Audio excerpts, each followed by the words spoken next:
Okay, good afternoon. I think we can start. Welcome to the second ICRT forum, and I can see that we are starting to have participants coming in slowly. Besides the speakers, myself and the administrative team, I was informed that we should have around 60 or more, or slightly more than 60 people. These are the people who have signed up throughout the last few weeks. So I was told that it's meant to be informal. So that makes me feel better. I will not feel so tense. So this is Kevin, the same face that you saw in the poster just now.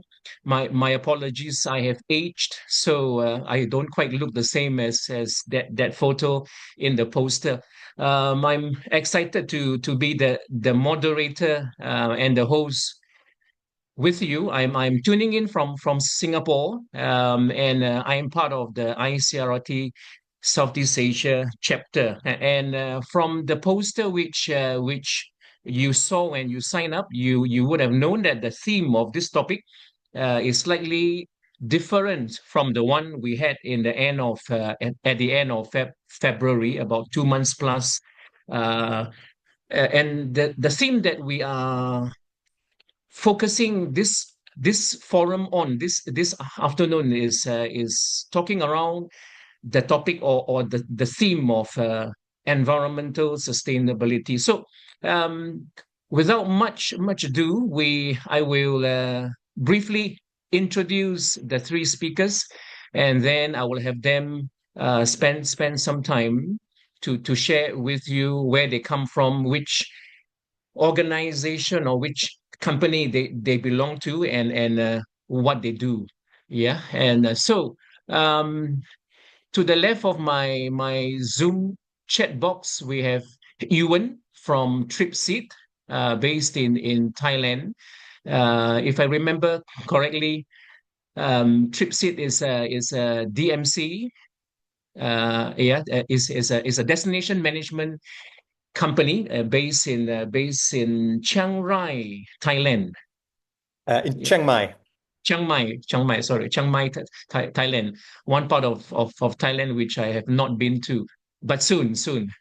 And to the right hand side of my Zoom box, Professor Ida from RCE, and RCE stands for the Regional Center for Expertise, and Hi. and they are based. Hi, and they are based in Kuching, uh, and Mr. Asep, who started Hanjali Tourism Village. Is that correct? Yeah. Yes, yeah. All right. So let me have the three speakers share with you what they do a little bit more in depth. And shall we have Prof. Ida, and then Asep, and then Ewan? All right. Thank you. I shall mute myself while the presentation happens. All right. Thank you. Thank you for the introductions, Kevin. So let's wait for Secretariat to share the slide. Okay. All right. So as mentioned earlier, I'm a Vice President for RCE Kuching. RCE stands for Regional Center of Expertise. At the same time, I'm also Assistant Professor Doctor from UCSI University. So today I'm going to share about responsible tourism and environmental conservation, but it's focusing on what we have done and continuing doing for RCE Kuching initiative in Southeast Asia. Next. Okay, so before I start with what we have done, let's introduce to what is tourism. As we mentioned about, we're going to talk about tourism today. So as we know, tourism is a very important as part of economy. As you can see in the slide, is numbers of 143 millions of tourists recorded before COVID. And thanks God, right after the post-COVID, this is the numbers of the visitor arrivals to Malaysia, according to Malaysia Tourism Promotion Board. And last year, we have reached 38 million of visitor arrival to Malaysia. All right, next. Okay, so obviously, tourism brings benefits to every part of countries in terms of economics, undeniable, in terms of job creations, and many others. However, we cannot forget about the negative impact it might bring if there is no proper planning and there is no monitoring. So one of it will be environmental and social pressure. So as today our topic is focusing more to environmental, so one of the example of the negative will be more to waste management issues and of the loss of biodiversities. Next. Okay, so these are the example of the tourism challenges when we talk about the negative impacts. For example, from the coral reef destruction before and after picture when there are overpopulated or over commercialized tourism. This is from part of the country in Southeast Asia, and also the deforestation and illegal wildlife as well in Thailand. And the last picture is plastic pollution in coastal areas. So this picture is actually taken from Bali, right? Next. Okay, so not only about negative part, there is also a success stories of the regional in Southeast Asia. For example, in Philippines, there the pictures shows that Boracay rehabilitations, and in Thailand, Maya Bay closures they have opened last year, and Indonesia just now you see the pictures in Bali, and they have come up with the plastic ban in Bali, and same goes to in Vietnam as well, community-based tourism. Next slide. In Malaysia as well, right, such as stories were also found in Bako National Park, right, in Langkawi, UNESCO. We have few places has been recognized as a UNESCO Global Geopark, and the turtles conservation in Terengganu, Kampong Stay in Pahang, and also Kinabalu Park. So these are the success story in Malaysia. Next. Okay, so let me bring all of you to RCE Kuching. What are our roles in responsible tourism and conservation? So we are focusing on education for sustainable development, ESD. So it's important as we are the education. So through RCE, we use it as a platform because we liaise with the university students and also our stakeholders. So we bridging all the local communities and global solutions. And as you can see, we do have SDG goals here. We focus on SDG number 4, 6, 12, 14, 11, and 15. Next. Okay, so if you do not know where are we, so I'm using the maps of UCSI University because we do not have office, but we are started this in our UCSI University campus. Okay, next. Okay, so what are the RCE Kuching key initiatives? Right, we focus on the community base, right, empower rural communities. We also highlight on environmental education through our workshops, eco campus, and also giving empowerment to our youth. And as I mentioned just now, our focus on the SDGs, and as well, the most important is partnership with our collaboration. Next. The first one is community-based ecotourism. As you can see here, the picture, do you see a gentleman here? This person is a Lars Larsen. So he is we recognize him as a community river hero because RSE, one of our SDG focus is to take care of the rivers in Sarawak as our source of the water. So he's having a homestay called Kura Kura Homestay. So his initiative is he collecting all the rubbish in the rivers, right? So next is the roles of youth as well. Through educations, we do have forums, right? We empowering local communities. We teach our students about the importance of sustainable practices as well. Yeah? Next. Secondly, this is the example of the how RCEs work in environmental education and youth empowerment. As you can see here, Eco Campus and School Workshop. A group of photo here with students is when we having a campaigns to primary school students. We teach students in school to aware of the importance of to make sure the river is clean. We teach them of 5 Rs, right? And next is the picture of Eco Campus. We also create awareness in our campus on the papers, how to dispose those things, and plastic as well. And the last picture for the gardening, we also do have garden in our campus. Next. Okay, so this more picture, actually we have many pictures. If you want to know more about our effort, we do have our RCE website. So those are example of Eco Campus that we have, and we do have youth ambassador as well as our platforms and beach cleanings, right? And you also can see there is a virtual exhibition in our website as well to create informations to everyone that want to know more about it. And the picture there is a television when we are doing a cleaning at the beach. Next. Okay, so these are the SDGs that we are focused to. The number 4 is the most important part because it's about the education for sustainable development, because we believe it must start with the education, awareness, then only people will know what to do, right? That leads to number 6 about how to impose all the 5 Rs on the importance of the clean waters, sustainable cities, communities, and responsible consumption as well. There is no plastic use.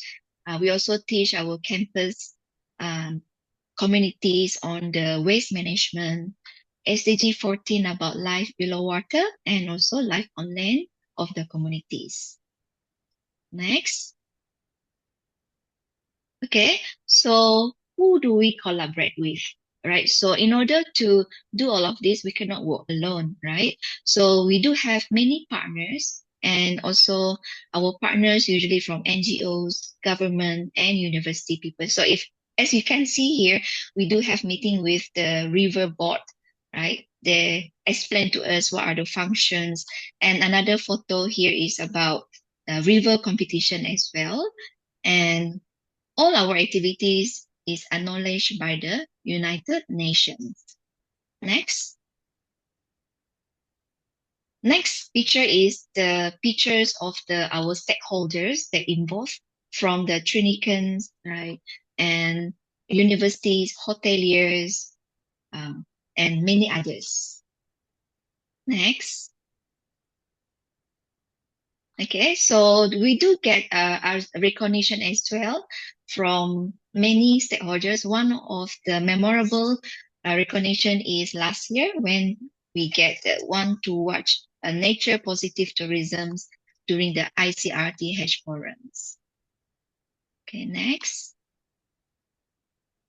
Okay, so why RCE Kuching works matter? Yeah, it is very important because we want to use this platform to educate people, to empower people, and to collaborate more with us to meet the same aims, right?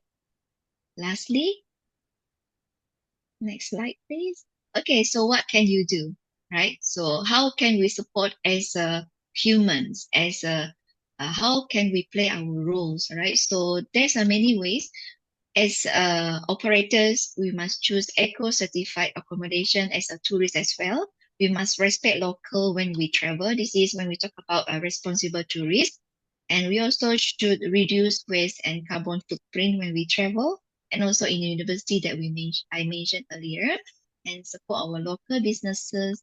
And most important of it is when government need to make sure that policies is suitable with the SDGs. Okay, last slide, please. Okay, so this is the word for today. So from whatever I mentioned just now, right, from my first slide, so I would like to quote Mother Teresa words: "I alone cannot change the world, but I can cast a stone across the waters to create many ripples. All right, so that's it, my presentation from RCE Kuching. Thank you. Thank you. Thank you, Prof. Ida, for the presentation. And I'm actually glad that I actually saw a few things that you were talking about in a few of the slides, which are actually things that we will be talking about as we proceed. Next, for the introduction, the second introduction, can we have Mr. Asep from Indonesia to Yeah, thank spend a bit you. of time, yeah, to tell us where you are, who you are, and what your organization does. Okay. Thank you, Mr. Kevin, a great moderator. Good afternoon and warm greeting to all participants from around the world. It's honor for us to introduce a hidden gem from West Java, Indonesia, the Hanjeli Tourism Village located in Sukabumi Regency. This village offers more than just scenic beauty. It stands as a living example of how local wisdom, traditional crop, and community-based tourism can come together to foster sustainability. Okay, next. This from Jakarta and from Bandung. My place Desa Wisata Hanjeli Tourism Village is more than 4 hours and 5 hours to my village. Next. This Hanjeli is more cereal friend from the rice family, one of the food alternative other than rice. In English, the name is koi zobstir, but in Latin, the name is koi klakrima jobi. We have three kind. The Hanjeli in Indonesia, in my country, in my village. The first is Hanjeli ketan. The color is like brown. So a second Hanjeli batok. The texture is hard.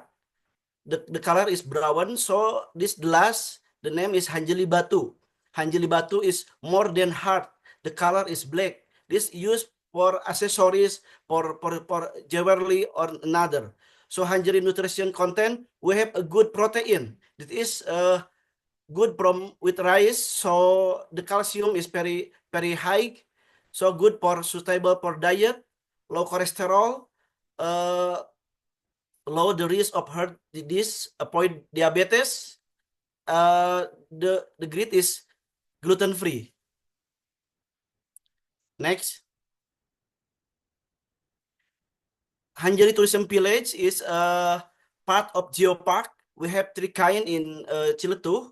The name is geodiversity, biodiversity, and cultural diversity. So Hanjeli is part of biodiversity Ciletuh Palabuhan atau UNESCO Global Geopark. This is the mission and our mission. Next.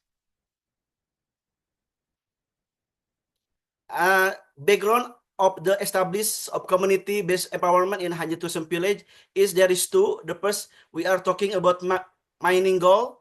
It is before 10 years ago, all women in our village is brick rock every day. So now can be guiding, be make product. So another, the name is woman migrant worker. Before going to Asia, to Saudi, now I say to all women, stop. We can create Hanjeli in our village. This is the how reason I am to empowerment in Hanjeli Tourism Village. Next. We have a concept. The concept is we can call pentahelic concept. Mention IBCGM. There is academy. This the important academy is important for me. So business, private sector. So community, we have local community, a lot of community. So government, it is for another. So with media, we have until 20 shooting with all media in national. So the last day with RTP in Portugal. the second is bottom up. We call this not Hanjali Tourism Village, not using top down. This is the concept, but we are using the bottom up. If we say top down, this development approach from government, but we are Hanjali Tourism Village use the bottom up development approach from below. We create all from local community. So next. This is the Hanjali product, all made from women. Before going to mining gold, so going to ICRT-SEA now, living in our village, make crispy Hanjali, so rice Hanjali, make brownies, make dodol, make soap. Soap is good for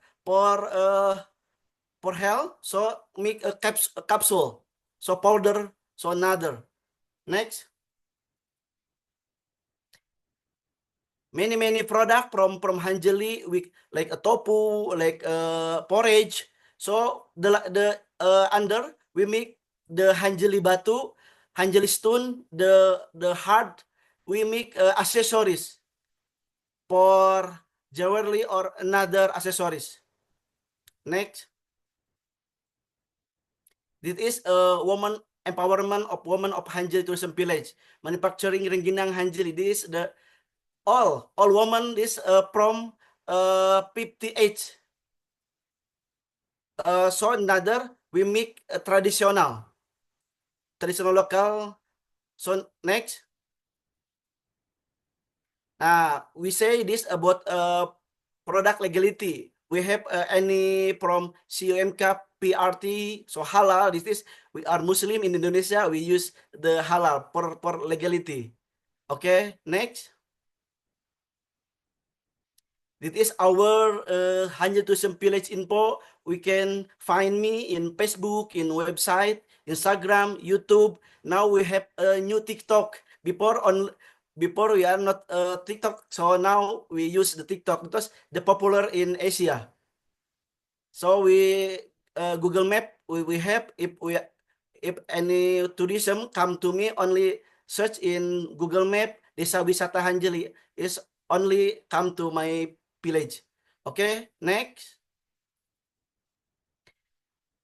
Not only empowerment woman, so we are have Sauyunan Reading House.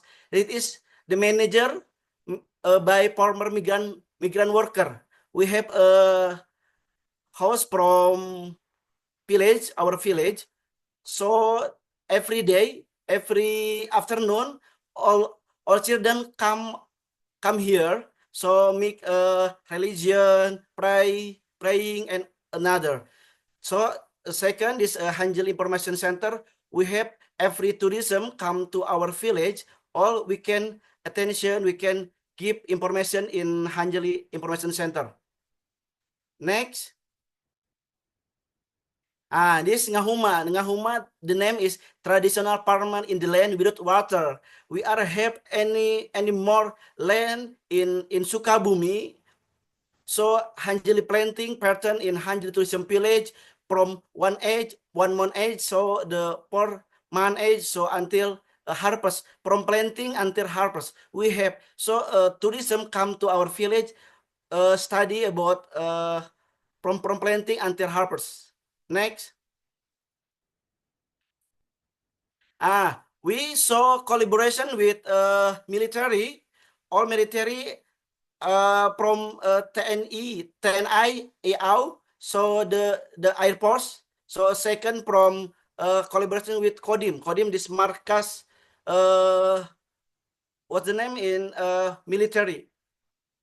We plan with them together in our place with military. Next. This come from summer program. Every university come to our village from Thailand, from Japan, from Madagascar, from China, studying about how to empowerment in Hanjali Tourism Village. So how to make dodol, how to make rice crispy Hanjali, so another.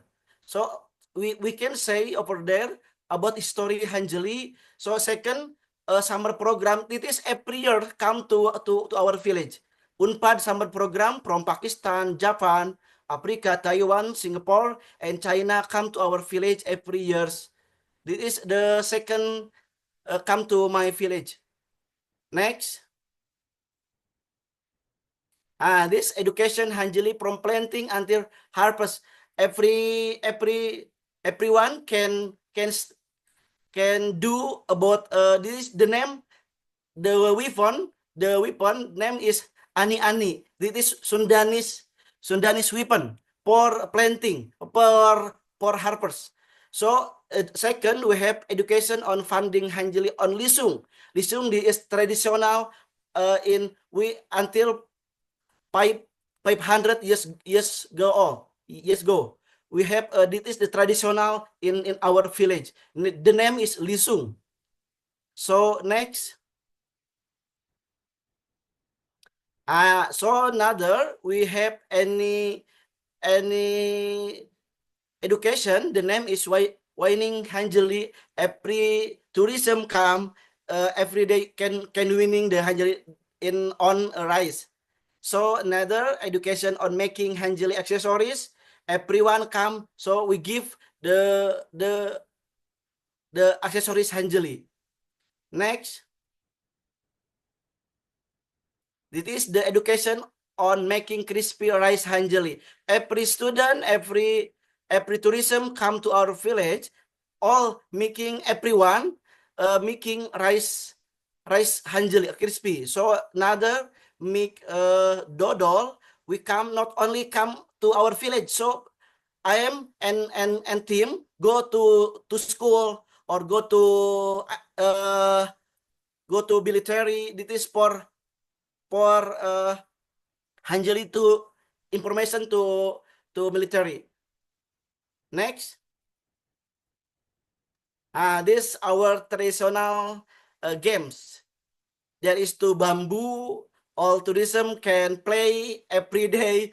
So education making head, because before I am a background is calligrapher. I'm painting, so I make the head if there is come to our village tourism. Okay, next. This is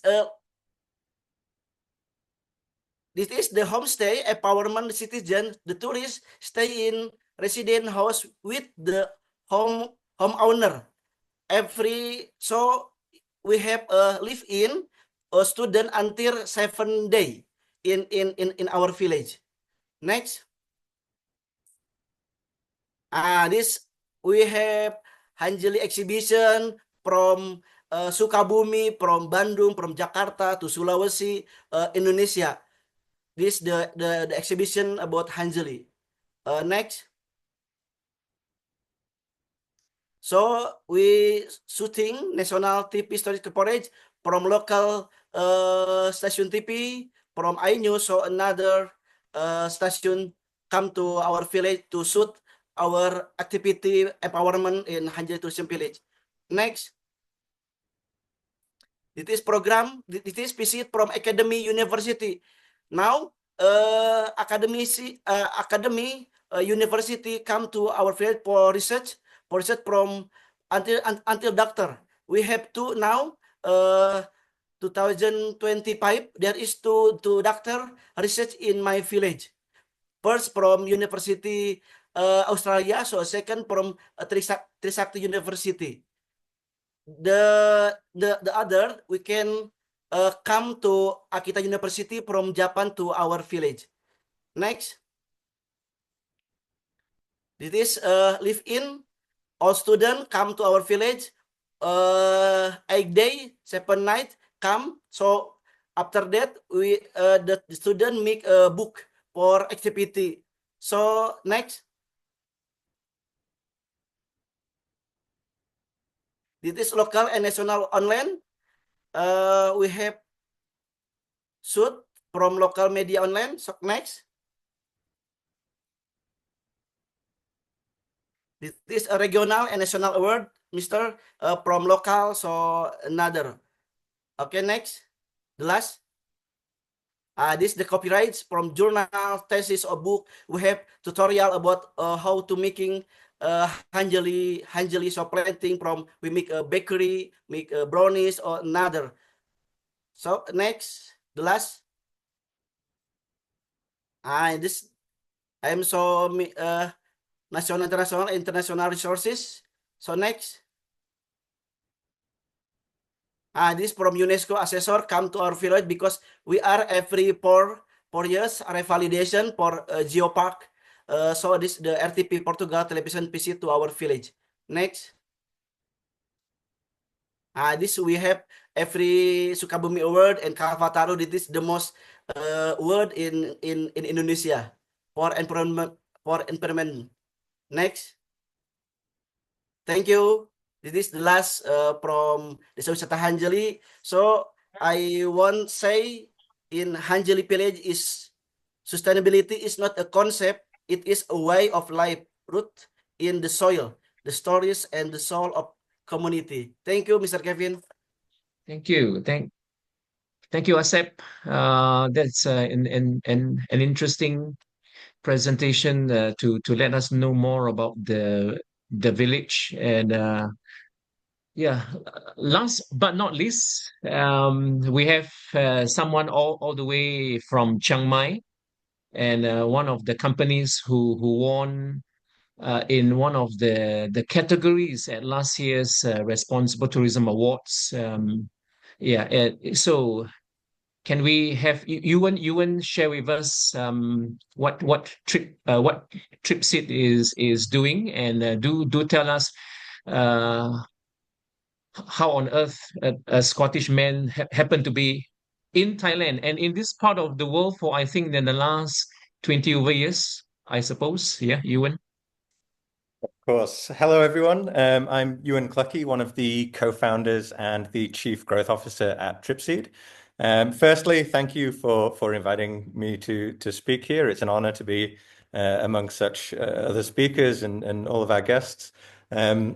Also, please allow me to apologize. I'm a stickler for following rules. So my introduction is kept well within the 1 minute time limit that we had. So I don't go quite into as much depth. But if anyone has any further questions about TripSeed that I don't cover here, I'd be happy to go into those later on. So we are a locally owned and women-owned destination management company based here in Thailand. We operate as a social purpose business. What that means is we're recognized by Social Enterprise Thailand Association, and a minimum of 50% of our business profits have to be reinvested into our social purpose. So that's delivering more equitable and responsible outcomes through tourism. We are a for-profit business, but we're distinct from typical corporations in the fact that the majority of our profits must be we're mandated to reinvest those profits into our purpose. So our work centers around conscious luxury tourism. We call that refined travel that is rooted very much in purpose.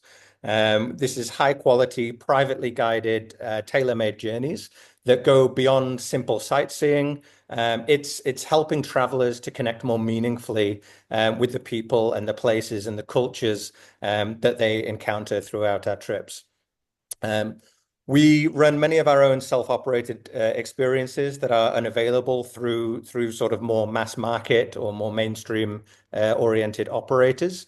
And we also work closely with local entrepreneurs and community providers to ensure that tourism revenue reaches those who need it most, and those who feel most of the negative impacts of tourism.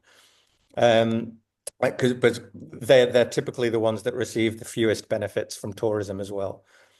So we place a strong emphasis on responsible practices, from environmental measurement to ethical governance and social responsibility as well. And we aim to help our partners around the world to navigate these challenges in ways that are more practical, honest, and impactful. And Kevin, to answer your question, yes, I've been here for the better part of 20 years. I first came out here backpacking back in 2006, and ended up working in the tourism industry. The only time I went back for more than a holiday was to do my master's degree at university. But I've been here in Thailand ever since and working my way up through the ranks of the tourism industry, particularly following my marketing background. All right, thank you. 2006 is a good 19 years ago. Yeah. Yeah, so let's get into the questions. We will have three questions. I'm not sure if we will be able to have all these three questions answered, but let's see. Sorry, something that I didn't inform the audience is that traditionally in the practice of this ICRT forum, we will not do any Q&A. We will not have any Q&A. But if there is a burning question that you really have to ask, we will try and see if we have got time.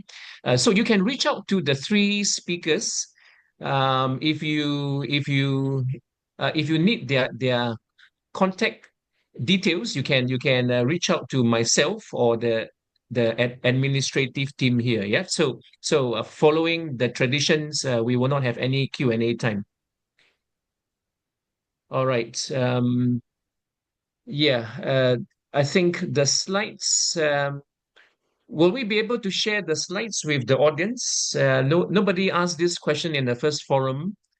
I think we should be able to share. By the end of the forum, we will be able to answer this question. I think this question comes from Fawn.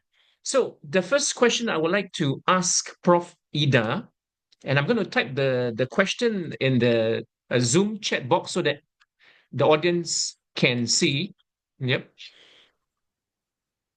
So the theme for this afternoon's forum centers around environmental sustainability, which all three companies here, the operations in the companies that you belong to, all three here, if I may say, and environmental sustainability is most likely something that you deal with on a daily basis. So if I may ask, Prof, you can perhaps start off the discussion.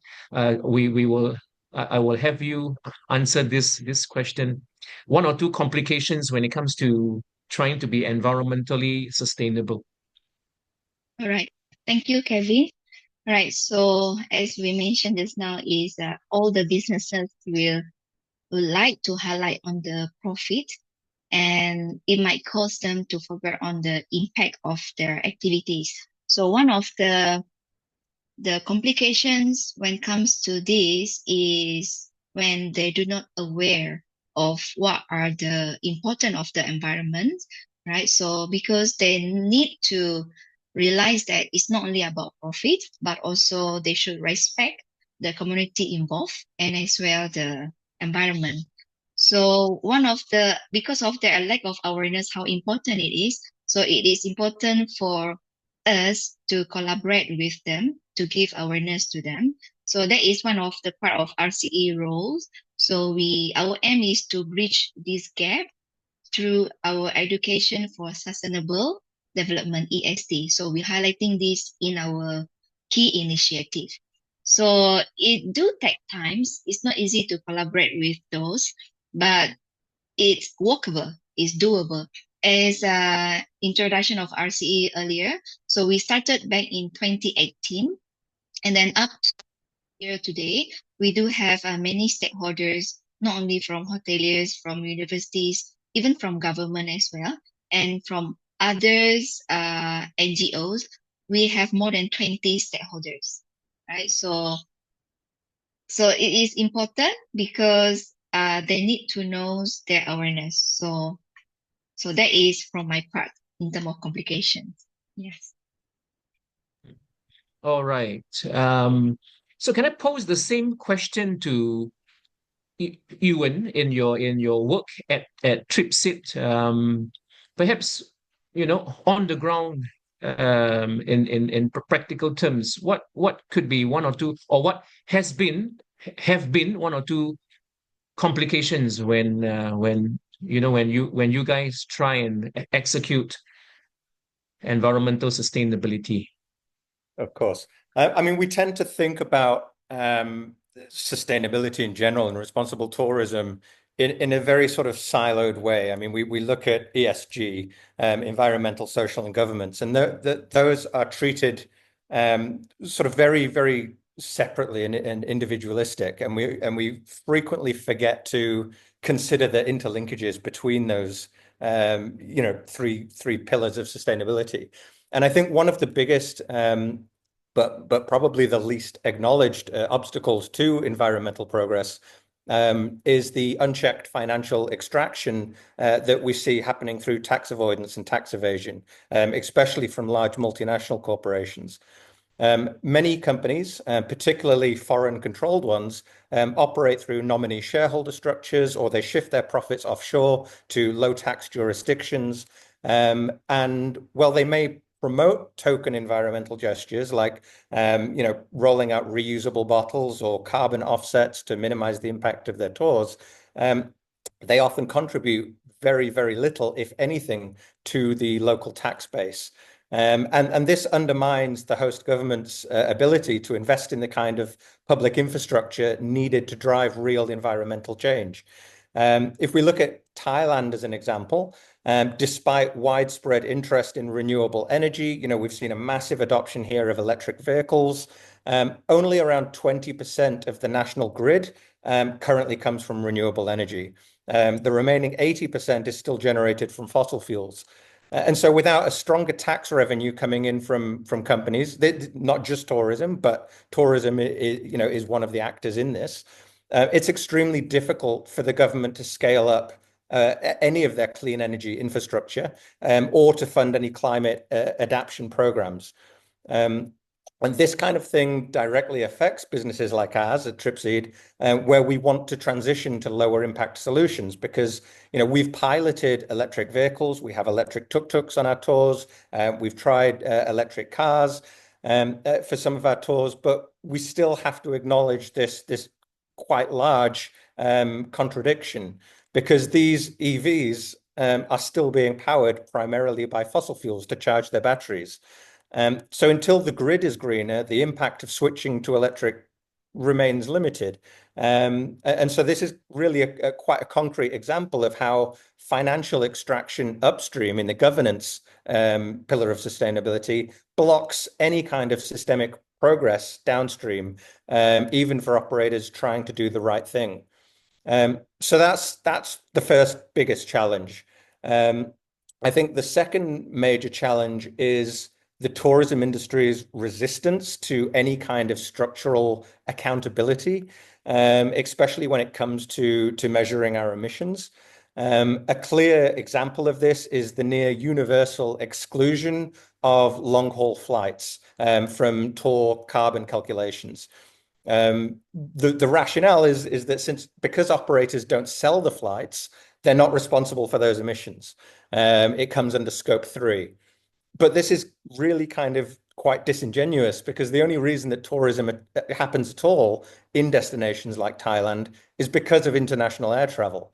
You can't separate the carbon footprint of the tour from the carbon that's required to bring the traveler here. Yet when flights are excluded from that, tour programs appear cleaner on paper than they actually are. And that gives quite an unfair advantage to operators who avoid giving these full disclosures. And this kind of creates a sort of structural disincentive, if you like, for transparency. So for companies like us at Tripseed, who aim to provide a more honest and comprehensive picture of our environmental impact, our tours can appear on paper to have a higher carbon footprint. But it's not because we're less responsible, it's because we choose to include the emissions that others are leaving out.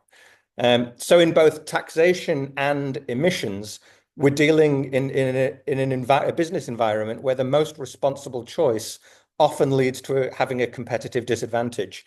And that's kind of the real challenge that we face, is not just reducing our impact, but doing so in an industry that really rewards opacity over honesty. Right. Okay. Right. Thank you.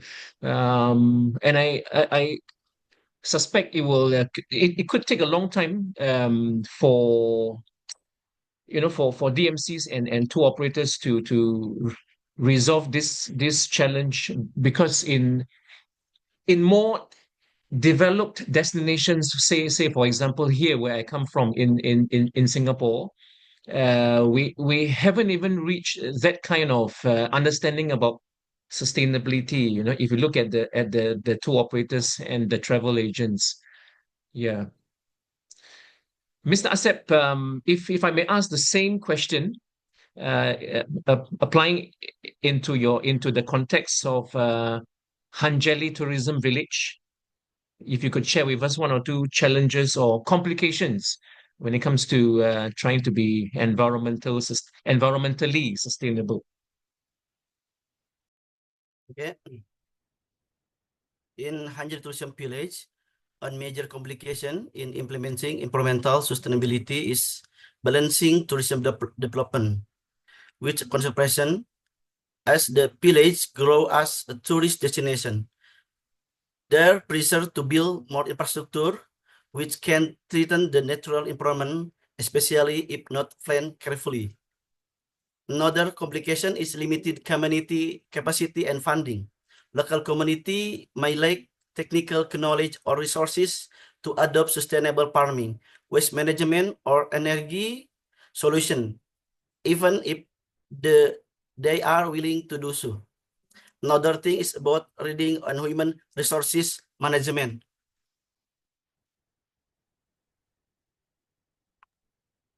All right. Okay. Um, Prof. Ida, the next, I would still like to come back to you for the next question, which I actually spotted you sharing in at least maybe two of the slides um, Mhm. that you use in your presentation just now, which is the topic, or the specific topic on partnership, SDG 17. So if I may ask, and I'm going to put the question into the chat box so that everybody in the audience can see. So the second question I'm going to ask the all three speakers. Yes, it's in the chat box. The issue or the challenge of partnerships. Prof, if you could tell us, because I believe we saw that mentioned in one or two of your slides where you partnered with organizations as far as Vietnam.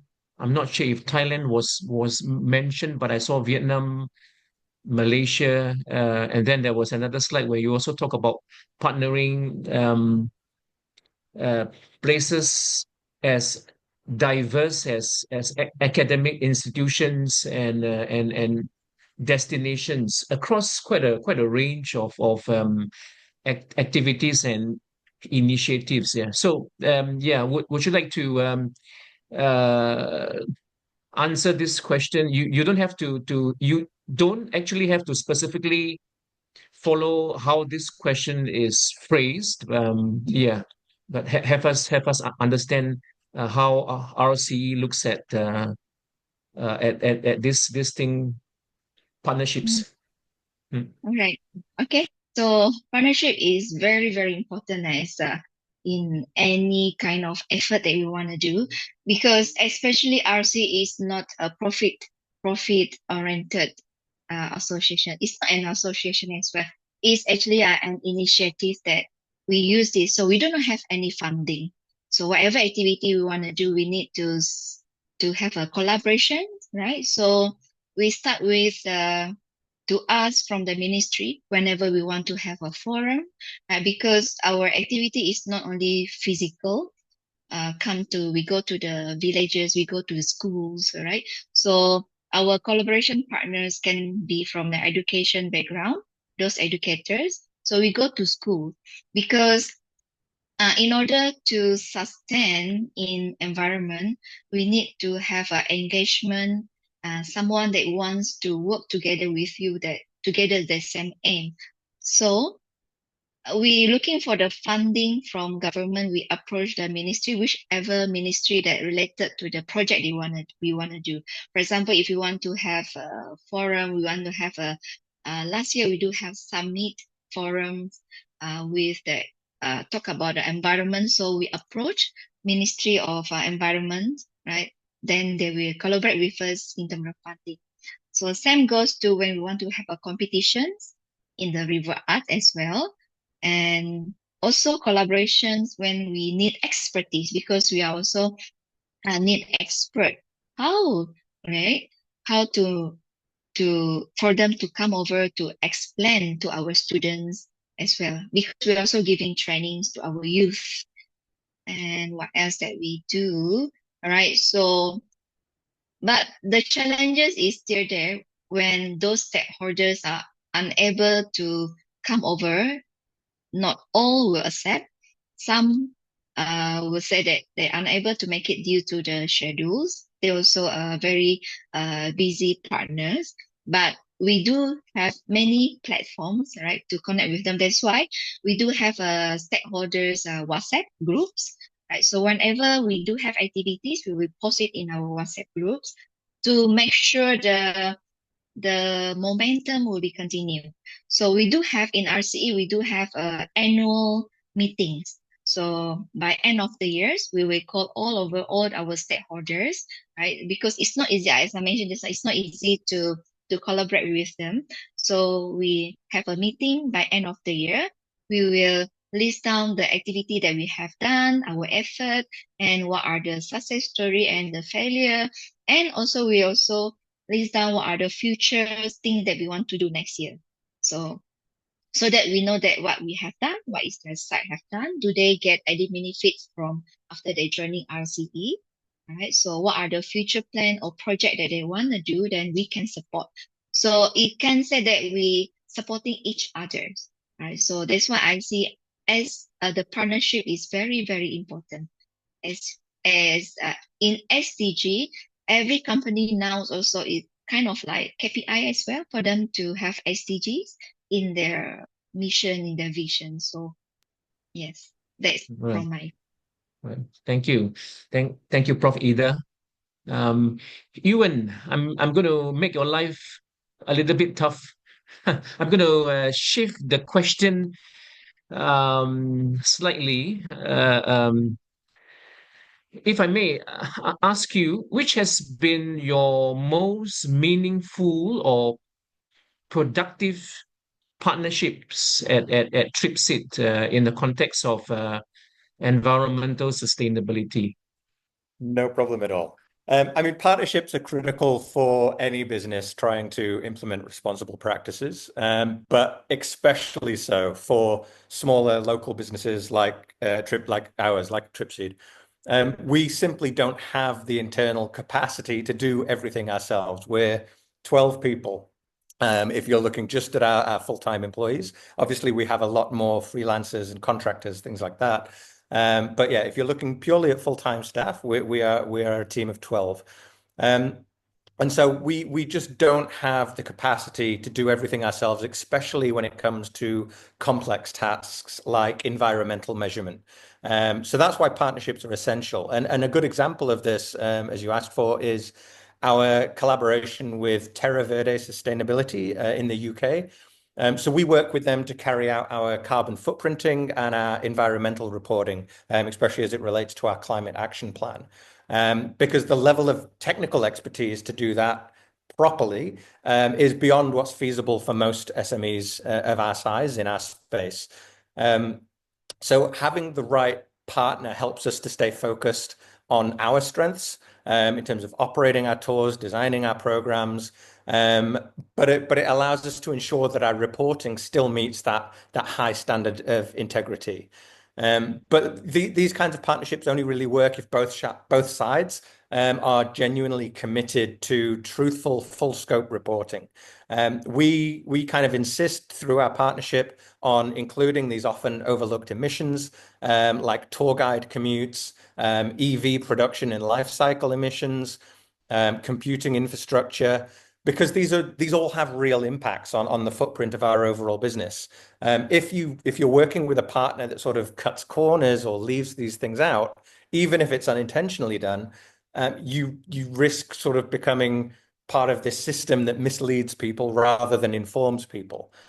And as I mentioned earlier, there's a very real consequence to us being more honest. It puts us at a disadvantage.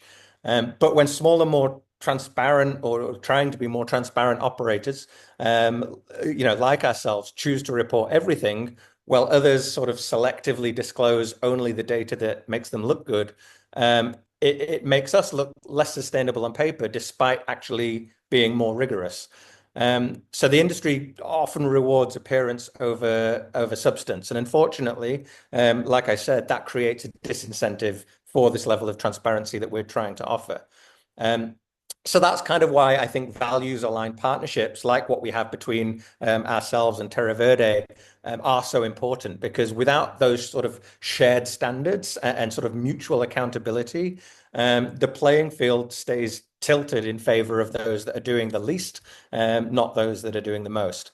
And there's also the bandwidth challenge. So, as an SME, like I said, we can't do everything at once. And working with someone like Terra Verde helps us to manage that reality and helps us to do better within our business without sort of burning ourselves out trying to do everything and be the best at everything.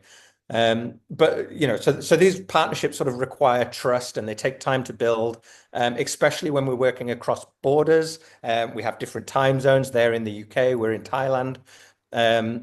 And we have varying levels of sort of technical literacy across our team. They're a lot more technical literate when it comes to carbon accounting than we are. They have experts in sort of supply chain analysis and carbon accounting, whereas our team are great at making tailor-made travel, but it's a very different skill set and knowledge set.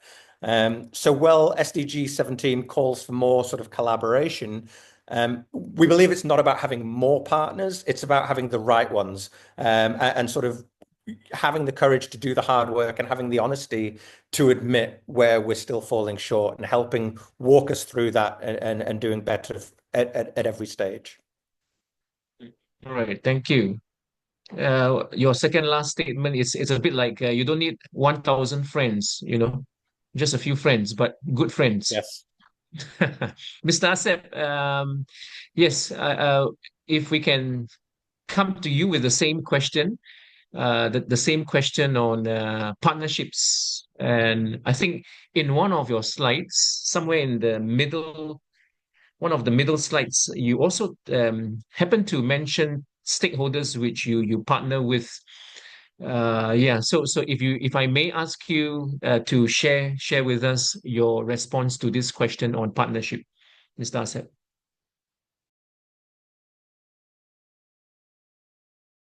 Oh, Mr. Asep, you are muted. Okay. Okay, Mr. Hello. Yes, we Okay, can hear okay. you. Yeah, thanks. Thank you. Partnership are very important for Hanja Tourism Village, especially with government agencies, NGO, universities, or the private sector. Their partnership bring in training, funding, and innovation to support sustainable agriculture, ecotourism, and environmental education. However, the challenge lies in alleging different interests and sustaining long-term collaboration. For example, external partner, micro price, quick result, will the village community value tradition and slow, more inclusive process, ensuring mutual understanding and equitable decision making can be difficult, especially with different level of power and expertise.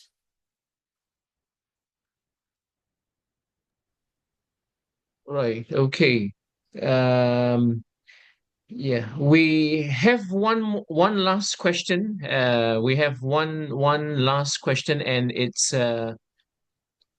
actually something that you happened to briefly mention in his response to the second question just now, and it's about sorry, let me copy and paste the question into the main chat box so that everybody can see.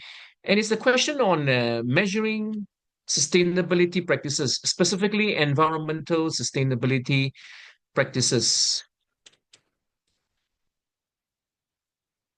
Yeah. So Right. if I may come back to Prof. Ida, Mhm. I'm not sure how relevant this question would be to RCE. Yeah, either you bring us on a little journey of how RC and or its partners measure, sustainability in initiatives. Yeah. Yeah. So Mhm. if we may start off with you, Prof. Ida. Ah, all right, sure. All right, so we also do have a measurements for our effort. We internally we can measure it. For example, we do have key initiative about Eco Campus.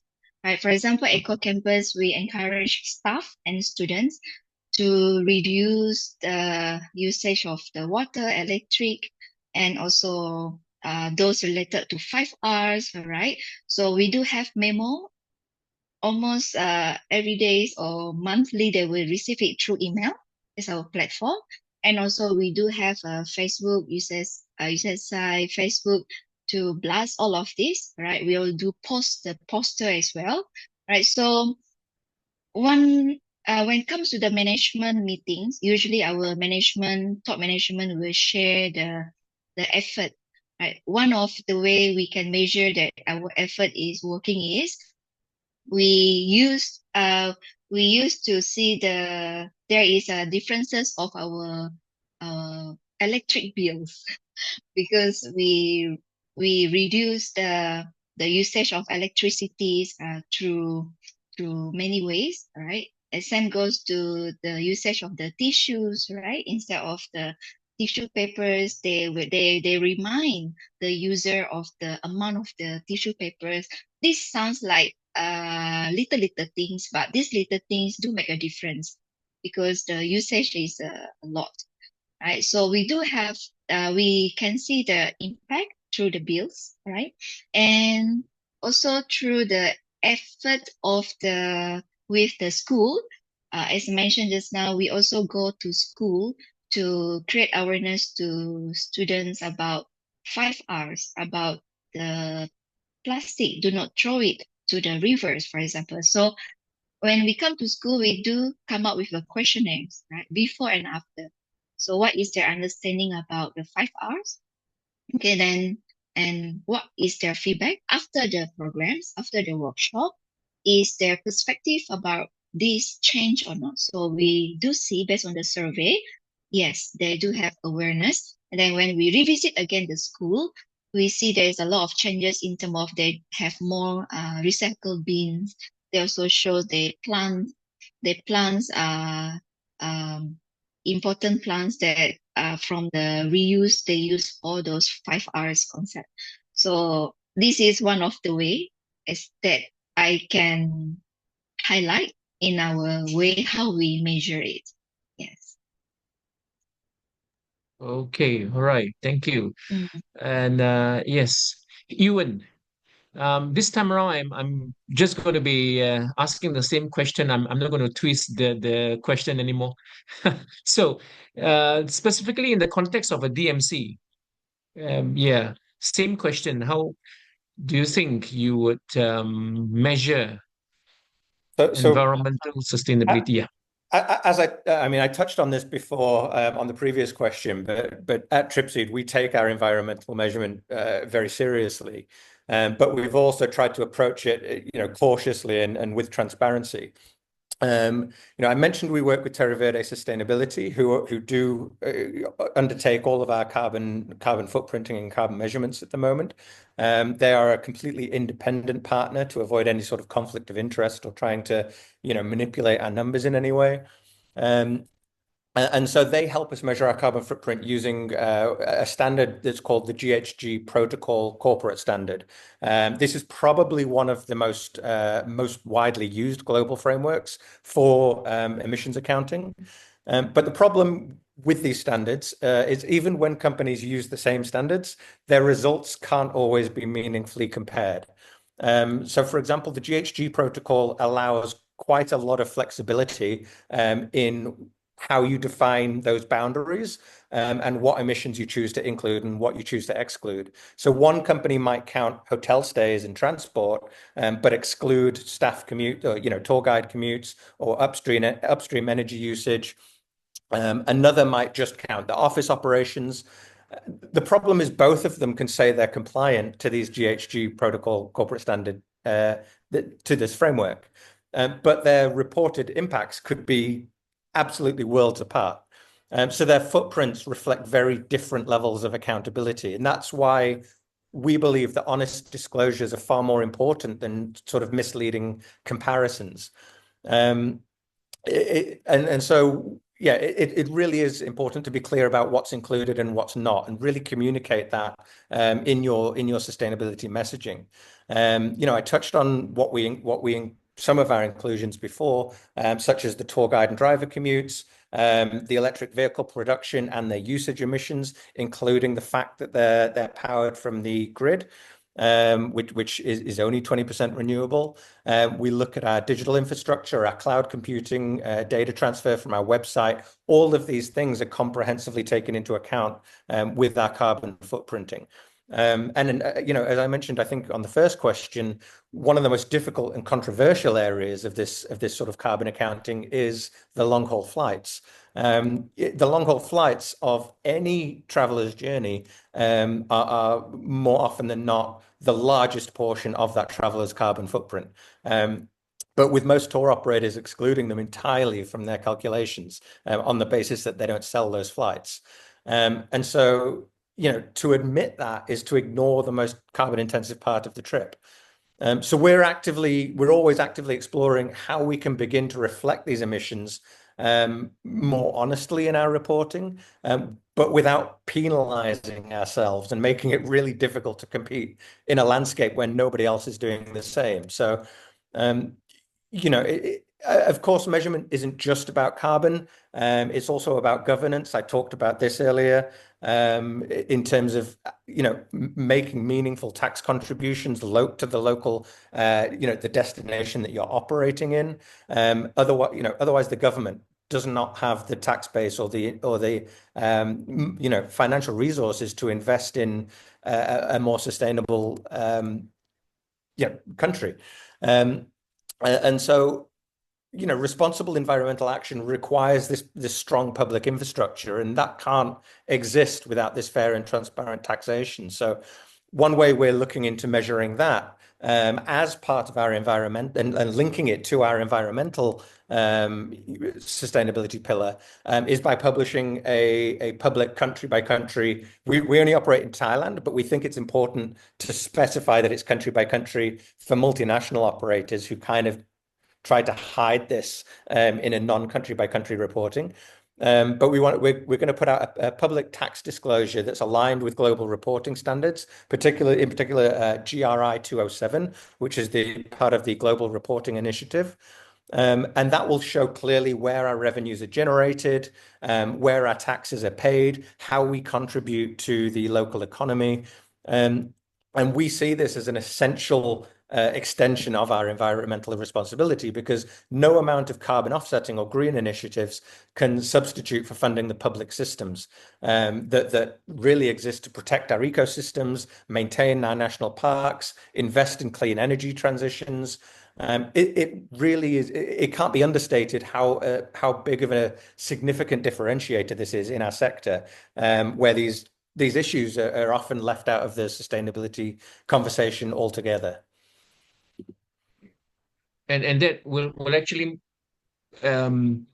make you one of the pioneers in the country, and maybe to a certain extent in the region, to be actually doing these few things that you just shared with us. Huh? I'd like to think so, yes. I mean, Yeah. some of the larger companies will soon be forced to do this through the CSRD and green claims reporting initiatives that are coming in through Europe and the UK. But really, they are quite limited to very, very large companies, and most tourism companies won't fall within the reporting, the mandated scope of that. Mandated scope, yeah, okay. Mr. Asset, yeah, in a way, you will help us close off this forum. We would like to hear from you. The same question: how does Hanjeli Village, or to be more accurate, how does Hanjeli Tourism Village measure environmental sustainability? Yeah. Yeah. Okay, Mr. Kevin. In Hanjeli Tourism Village, environmental sustainability can be measured through several practical indicators. First, reduction in plastic waste. This program is still in progress, not optimal yet. So second, food conservation in Hanjeli farming to the traditional or organic method. Biodiversity preservation such as the health of local flora, especially in agro or garden area in tourism village.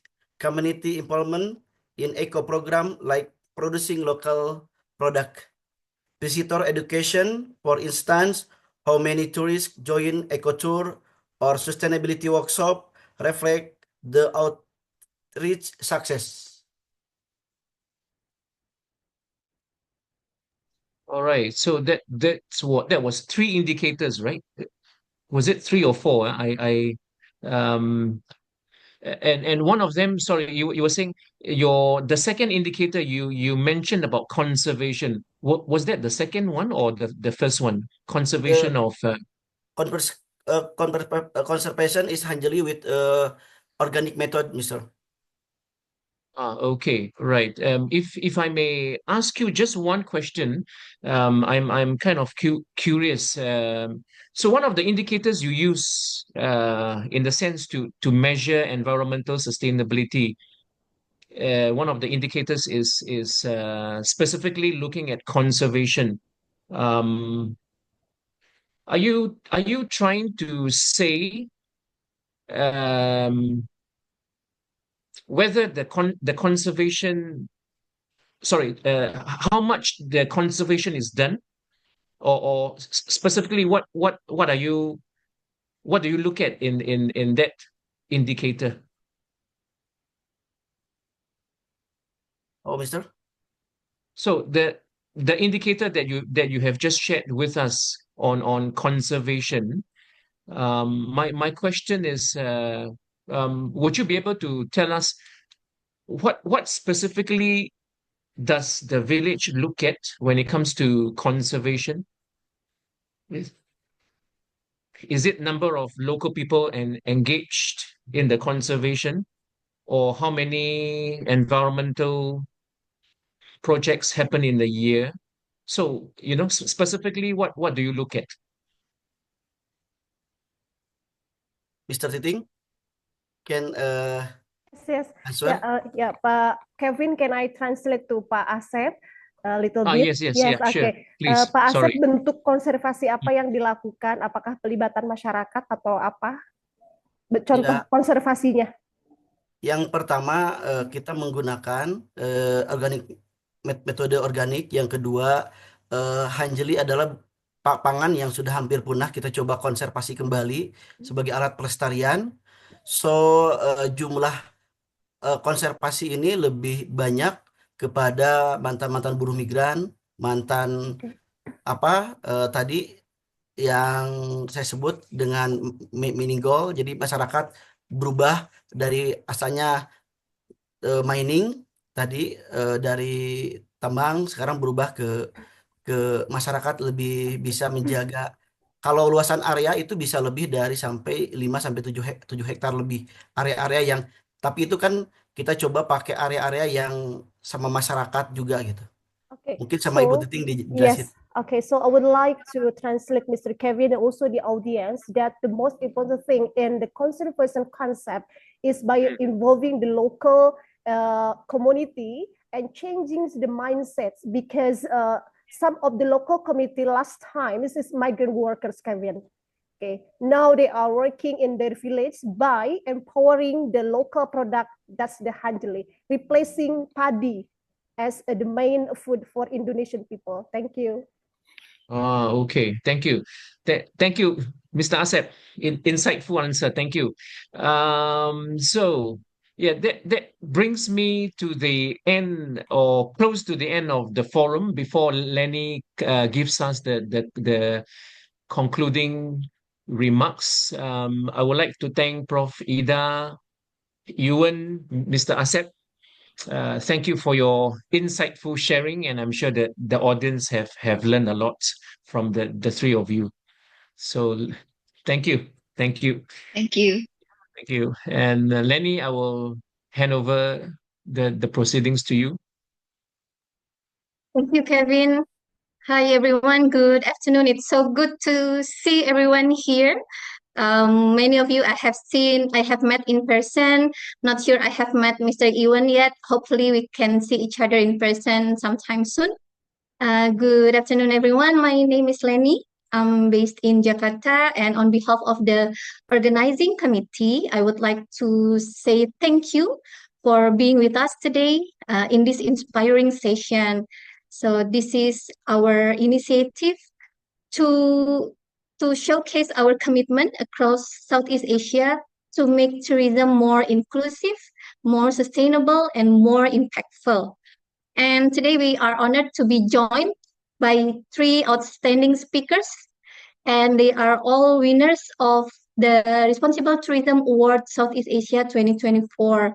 We have Mr. Asep, Mr. Iwan, and Dr. Ida, and also our handsome moderator, Mr. Kevin from Singapore. So, ladies and gentlemen, I would like to share a little information about our next step for today. Okay, the first one is about International Conference on Responsible Tourism and Hospitality, ICRT-SEA 2025. So, ladies and gentlemen, today is not the end, but it's a beginning. So we would like to invite you to carry on this momentum forward by joining us at the International Conference on Responsible Tourism and Hospitality, ICRT-SEA 2025. It will be held in Cavite, Philippines on the 16th until 18th of June 2025, followed by a fieldwork at an agri-tourism park in the Philippines. This conference will bring together leaders, practitioners, researchers, students to explore our theme for this year, Responsible Tourism for Sustainable Transformation and Inclusive Societies. And this event will also include some post-conference workshops.